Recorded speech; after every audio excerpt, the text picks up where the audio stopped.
Seriously, Al, what you were saying in the car, just listen to yourself.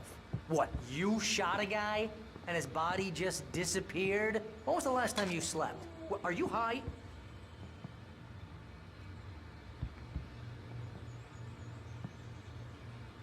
Have you been drinking? No! Look, Barry, I'm missing a week, and someone's got Alice. Do you and everything's understand just... what it sounds like when you say stuff like that? Don't get me wrong, it's a good story, could be a bestseller. But when you start confusing Wait fiction here. with reality, you're buying yourself a ticket to the funny farm. Easy there, boy. I'm almost done. Hey, Rusty, right? You rent cabins. Oh, Mr. Wake. I'd shake your hand, but mine are kind of full here. Actually, I'm sorry about this. Would you mind grabbing the registration form from the desk? It's just across from Bucktooth Charlie. Okay, sure. What happened? Crazy poachers. Max here got his foot caught in a trap. They're illegal to use here. Hell, you're not supposed to hunt within the park at all. But that doesn't stop some lowlifes. Well, at least Max is gonna be okay. He got lucky. Max is still groggy from the shot I gave him, and I'd rather not leave him alone just yet. The form's on the desk across from the mammoth skeleton.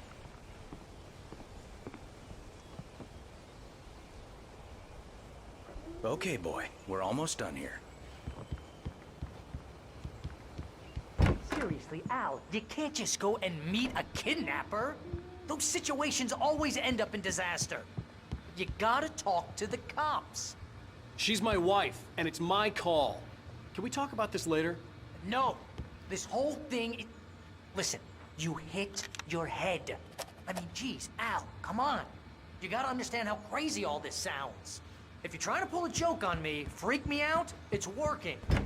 Wait here. Let's have a laugh on Barry. I think this is the form you wanted. And here are the keys. Okay, you're all set, Mr. Wake. Glad to have you staying here. Thanks. Can you tell me how to get to Lover's Peak? Oh, sure. It's at the end of the nature trail. Just follow the paths, you'll get to it eventually. It's an easy walk. Nice spot, too. If you have any trouble finding it, just keep your eyes on the radio mast. It's right below that.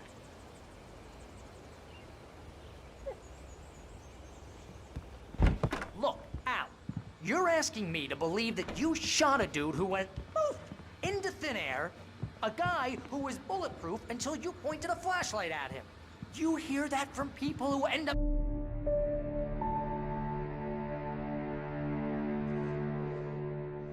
That's just crazy talk, Al. Al? Al?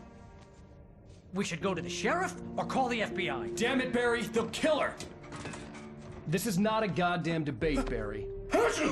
I'm going to Lover's Peak. He said to come alone. Okay then. I understand. You're my best friend, and I'm worried that you're not right in the head. Tell me what to do to help, and I'll do it. You stay here, and if I'm not back by morning, call the cavalry.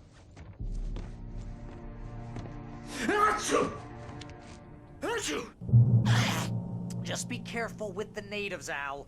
These yokels are dangerous. Everybody hates a tourist, or it'll be Deliverance all over again.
Here, Al. I'll hold down the fort. I'll be with you in spirit every step of the way, Al.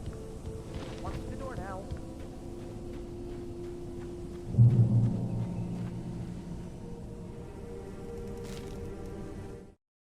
Barry had never gotten along with Alice, but he knew Alan loved her with an almost frightening intensity. And now something had happened to Alice. And here was Al armed with a gun and saying things people got put in padded cells for. It was as if his friend had experienced a massive psychotic episode and was now totally disconnected from reality. It scared the shit out of Barry.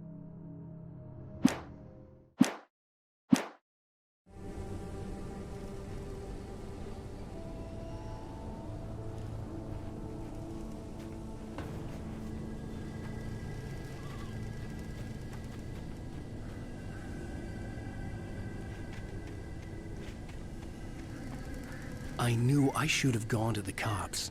This wasn't the smartest thing I'd ever done, but I was still angry with Barry for trying to talk me out of it. These people had called me right in the sheriff's station. The cops wouldn't scare them, and they had Alice.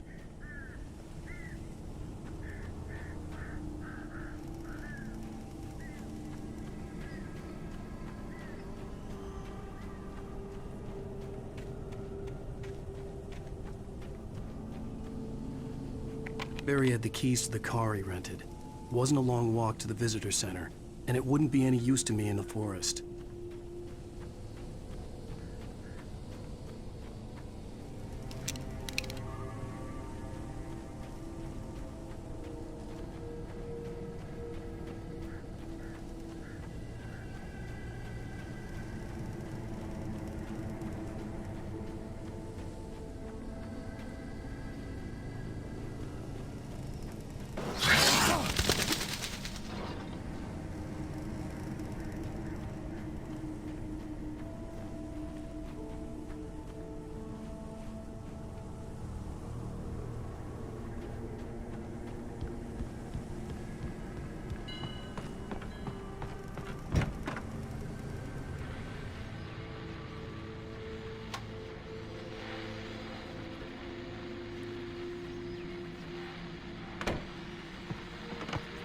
Welcome back to the show, folks. As promised, our very own Dr. Nelson has just parked his rear end in the studio. Doc, what's your Deerfest plan like? My plan? You make it sound a lot more organized than I ever seem to manage.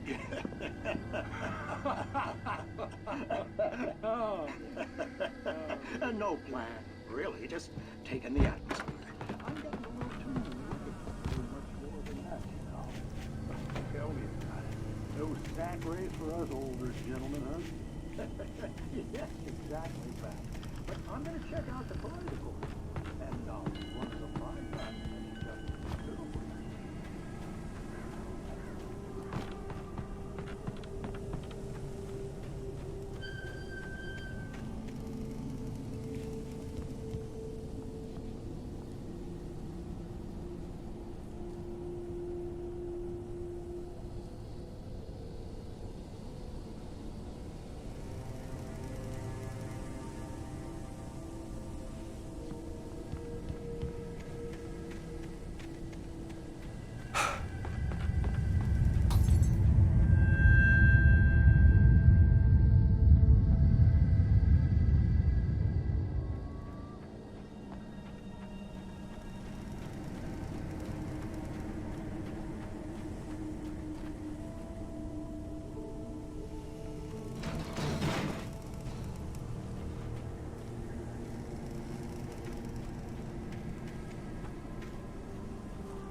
Crime and punishment. The cancer and cure of civilization. But some crimes are impossible to punish, especially in Night Springs.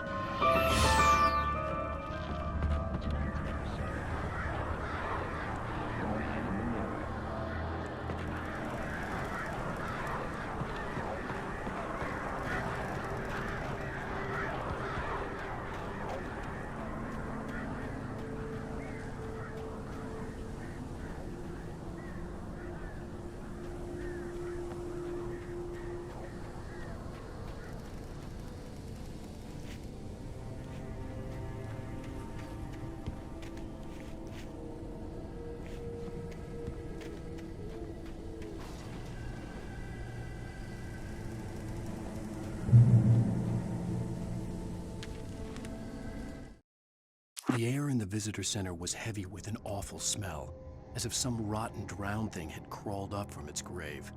Rusty kept coughing blood. My eyes were drawn to the twisted shape of his broken leg. The attack had been vicious. Max whined in his cage. Rusty's eyes were wild with fear and terror. He gasped. "Mr. Wake, it happened just the way it was on that page."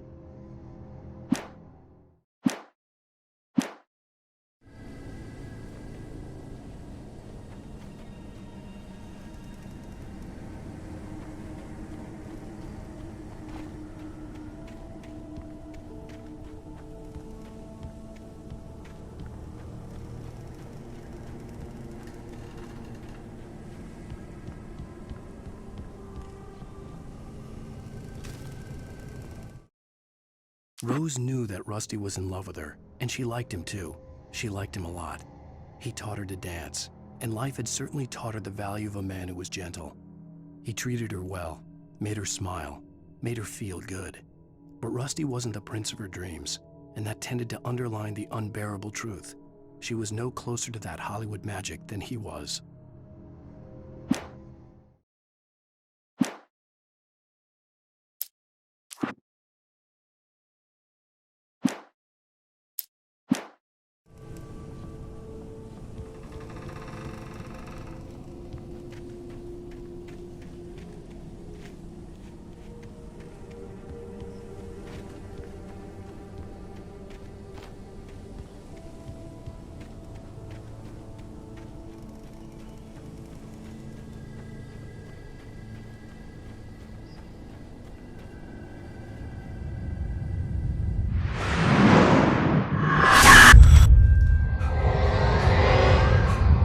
Vision left me weak.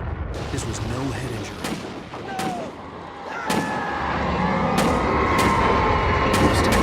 Damn. Rusty, hang on! I'm coming! Please, help me!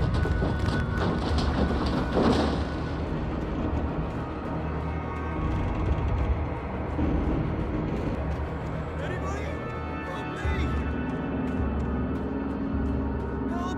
Help me!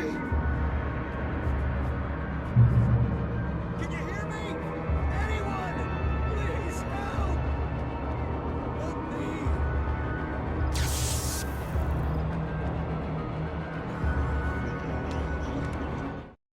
The visitor center was sturdy, but the impact turned the front of the building into splinters. Rusty was thrown across the lobby like a rag doll and hit the far wall hard. It didn't hurt until he tried to move and saw his leg bend the wrong way, felt the broken rib stabbing him on the inside. Rusty howled in pain and fear, suddenly afraid to die alone.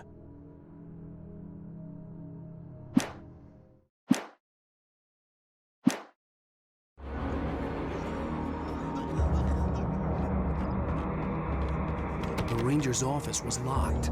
I'd need a key to get in.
Back here! Hey, please help me! Mr. Wake? Oh, hell. It happened just the way it was on that page. I found. Came true. It knew. So dark. It'll come back for me. You must. The lights. in the office. I have the key. Okay, Rusty. Hang on. I'll be right back. Whatever did this couldn't be far. Rusty had found a page from the manuscript. It would help me understand what had happened.